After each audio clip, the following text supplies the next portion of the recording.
وعلیکم السلام ورحمۃ اللہ وبرکاتہ۔ یہ واقعی بہت ہی افسوسناک معاملہ ہے اس انداز سے کہ پوری زندگی دینی انداز سے بھی اور لوگوں کی مخالفت، لوگوں کی گالیاں بھی سنی اور کتنی چیزوں کے اوپر پہرے بھی دیے، حلال اور حرام اور یہ، اور آخر میں آ کے سجدہ تعظیمی کے شرک کے اندر یہ مبتلا ہو گئے اور اسی کی پھر وکالت کرنا شروع کر دی، اور طاغوت کا کفر کرنے کی بجائے یہ طاغوت کی حمایت کرتے رہے اور اسی کے اوپر ڈٹے رہے، اور اسی میں ان کی موت واقع ہو گئی۔ یہ بہت بڑی افسوسناک بات ہے کہ انسان کی بڑی بدبختی ہے کہ انسان کا آخری سانس آئے اور عقیدے کے اندر خرابی ہو، چاہے ایک شرک ہو چاہے آدھا یا بال کے برابر بھی، اگر شرک اس کے اندر رہ گیا اور اس کی آخری سانس آ گئی تو بس گیا، کہانی ختم ہو گئی۔ اور آج کل تو ویسے بھی دجالی فتنوں کا دور ہے، لہروں کی طرح، سمندر کی لہروں کی طرح فتنے آئیں گے۔ نبی علیہ السلام نے فرمایا صبح کو انسان مومن ہوگا، شام کو کافر ہو جائے گا،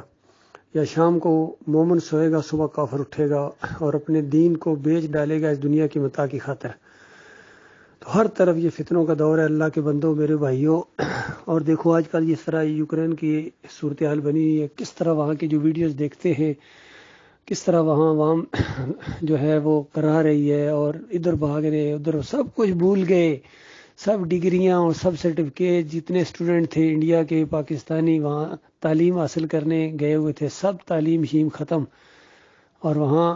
جتنے ہاسپٹل اور جتنی روڈیں اور ایئرپورٹ بنائے ہوئے تھے، جس کو عام طور پر کہتے ہیں ترقی کرے انسان، اور ان کے لیے یہ سہولتیں ہونی چاہیے، لگژری لائف ہونی چاہیے، کہاں گئی؟ اصل چیز ہے ایمان، عقیدہ۔ اور اب پوری طرح اور زیادہ ہمارا ایمان بڑا ہے اور محسوس ہو رہا ہے کہ اللہ کی نگاہ ہے پوری انسانیت کے اوپر، اور پوری زمین کے اوپر یہ جو عدم مچا ہوا ہے،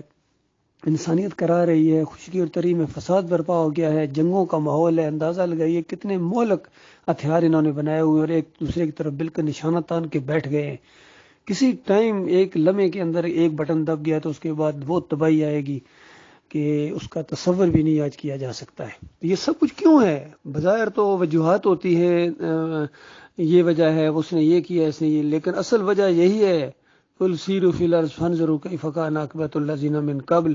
کان اکثرهم مشرکین، کہ زمین پر چلو پھرو۔ اس سے پہلے بھی جو قومیں گزری ہیں ان کو اللہ تعالیٰ نے تہس نہس کر دیا، پانی کے اندر ڈبکیاں دے دے کے مارا ان کو، پتھروں کی بارش کی ان کے اوپر اللہ تعالیٰ نے، اور کسی کے کلیجے پھاڑ دیے اللہ تعالیٰ نے خوفناک آواز سے۔ تو آج ان کے اوپر میزائلوں کی بارش ہو رہی ہے، یہ یوکرین کے اوپر اللہ کا عذاب ہے، اور ایک کافر کے ذریعے ان کے اوپر اللہ کا عذاب آ رہا ہے۔ بعد میں جب اس کافر کو بھی اللہ تعالیٰ پکڑے گا تو اس کو بھی کہیں گا نہیں رکھے گا۔ اس سے پہلے بڑے بڑے آئے، ہٹلر اور یہ اور وہ، بڑے بڑے جرنیل اور بڑے بڑے صدر اور بڑے بڑے فلاسفر آئے اور دنیا کو بڑا متاثر کیا، انہوں نے ایک انسانیت کو گمراہ کیا۔ آج کہاں چلے گئے؟ بڑے بڑے سیاستدان تھے، بھٹو جیسے، اور کتنے بڑے بڑے جرنیل، ضیاء الحق، ایوب، کبھی ان کا بیان آیا ہے؟ کہاں چلے گئے؟ کبھی سوچا ہے میری قوم کے لوگوں، میرے بھائیوں، کہاں چلے گئے؟ کاش وہ یعنی دنیا میں ایمان خالص کرتے اور توحید کی آواز اٹھاتے، اس ایمان کے مسئلے کو نمبر 1 مسئلہ بنا کر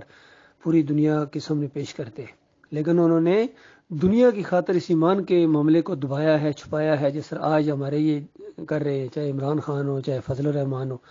چاہے طاہر القادری ہو، طارق جمیل ہو، تقی عثمانی ہو، ڈاکٹر اسرار مودودی بھی، سارے، حافظ سعید اور خادم حسین رضوی، اور سارے دنیا کی خاطر انہوں نے آخرت کو بالکل بیچ دیا، اور پھر فرقوں کے اندر بٹ گئے، کوئی بریلوی، کوئی دیوبندی، کوئی اہل حدیث، سارے دنیا کی طرف دنیا کمانے میں لگے ہوئے ہیں، اذان دیتے ہیں دنیا کی خاطر، اللہ کے لیے نہیں دیتے ہیں، امامت کراتے ہیں، پیسے لیتے ہیں، تنخواہ لیتے ہیں، تراویح ابھی پڑھائیں گے، قرآن پڑھائیں گے، لیکن دنیا کی طرف ان کی للچائی ہوئی نظریں ہوتی ہیں۔ تو یہ معاملہ ہے اللہ کے بندو۔ بہرحال خطرہ بہت سخت ہے کہ اگر انسانوں نے اللہ کی طرف رجوع نہ کیا، کیونکہ یہ عذاب آتے ہی ہیں لعلہم یرجعون، تاکہ اللہ تعالیٰ فرماتا ہے میری طرف رجوع کریں۔ یہ اللہ کی طرف رجوع کرنے کے لیے تیار نہیں ہے، یہ اپنی اور کفر و شرک کے اندر بڑھتے چلے جا رہے ہیں، اور سارے اس میں یہودی، عیسائی، ہندو، سکھ، دیریے سارے اللہ کی نافرمانی کا علم بلند کر دیا، اور ان مسلمانوں نے انہوں نے کہا ہم کیوں پیچھے رہے، انہوں نے ان سے بھی آگے بڑھے ہیں۔ کوئی بریلوی بن کے یا رسول مدد یا علی مدد کے نعرے لگا رہا ہے، کوئی دیوبندی بن کے واسطے وسیلے کے شرک کے اندر مبتلا ہے، قبر پرستی کا شرک پھیلا رہے ہیں یہ تبلیغی جماعت والے۔ اہل حدیث ہیں وہ بھی پیچھے نہیں ہیں، وہ بھی کہتے ہیں ہم غیر مقلد، لیکن ان سے بڑا کوئی مقلد نہیں ہے۔ ان کے اکابرین کی کتابیں پڑھیں، کفر و شرک سے بھری ہوئی ہیں، ان کو ترجیح دیتے ہیں اللہ کی کتاب کے اوپر۔ تو بڑا سخت خطرہ ہے کہ آج جو دوسرے ملکوں کی خبریں ہم سنتے ہیں، کل ہمارے ملک پاکستان کے اندر بھی یہی کچھ ہو سکتا ہے، کیونکہ یہ شرک سے باز آنے کے لیے تیار نہیں ہو رہے ہیں اور بڑھتے جا رہے ہیں۔ قبروں کو انہوں نے، آستانوں کو خالص بت پرستی کی طرح انہوں نے مندر بنا دیے ہیں، ان کے اوپر چادریں چڑھاتے ہیں، سونے کے دروازے لگاتے ہیں۔ جس طرح سومناتھ کے مندر کے اندر ہندوؤں نے سونے کی چیزیں رکھی تھیں، انہوں نے اپنے علی ویری کی قبر کے اوپر یا ادھر کی سیمن وغیرہ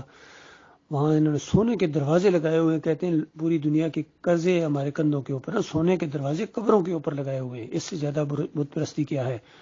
مجھے بتا تو صحیح، اور کافری کیا ہے؟ پھر وہاں جنتی دروازے، اس کے اندر لائن لگی ہوئی، اندر وہاں سے گزرتے ہیں،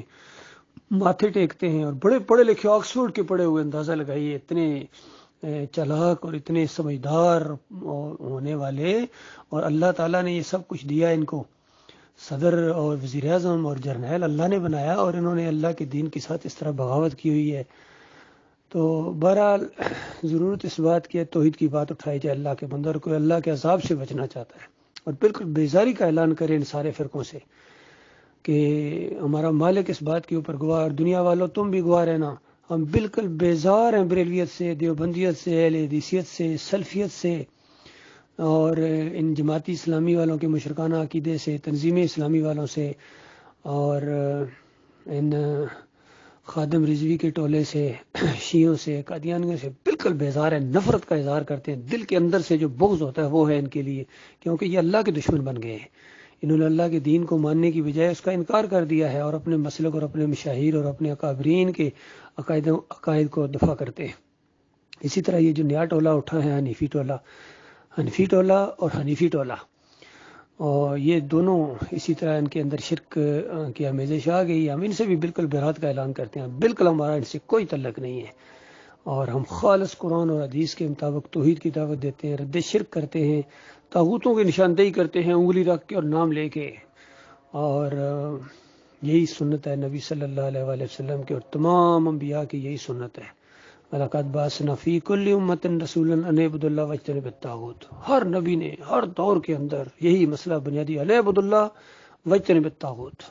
وہ اللہ کی بندگی کرو، تمہیں اللہ نے اپنی بندگی، اپنی غلامی کے لیے پیدا کیا ہے، اسی غلامی کا امتحان ہے، اور جو اس غلامی کے راستے میں حائل ہے وہ طاغوت ہے، اور چاہے وہ وقت کا بادشاہ ہو، وقت کا کوئی بہت بڑا عالم دین ہو، مفسر قرآن ہو، امیر تنظیم ہو، کسی جماعت کا لیڈر ہو، سیاسی لیڈر ہوں، جو بھی اللہ کے راستے سے روک رہے ہیں، کوئی کتابیں ہوں زندوں کی یا مردوں کی، یہ طاغوت ہیں۔ جو آواز بھی اللہ اور اللہ کے رسول کے خلاف اٹھتی ہے وہ طاغوت کی آواز ہے، اس کو ماننے والے طاغوت کے پجاری ہیں۔ یہ جس کا ذکر کیا گیا کہ یہ مرا ہے کل، یہ طاغوت کا پجاری تھا، طاغوت کا کفر نہیں کر سکا ہے، اور شیطان ابلیس نے ایسا معاملہ کیا، ایسا وار کیا، اندر سے طاغوت اٹھایا گا۔ اچھا وار سرحدوں، جس طرح جنگ ہوتی ہے سرحدیں بالکل مضبوط کر کے کوئی قوم ہے وہ مورچے سنبھالے ہوئے ہے، سارا لگایا ہوا، اندر سے جب کوئی دشمن اٹھے تو بتاؤ اس کیا کرے گا۔ یہ معاملہ ہوا ہے ان کے ساتھ۔ اللہ تعالیٰ نے جن کو بچایا ان کے اوپر اللہ تعالیٰ نے اپنی رحمت اور شفقت کے پہاڑ توڑ دیے، بہت ہی رحم کیا مالک نے۔ اللہ تعالیٰ استقامت عطا فرمائے۔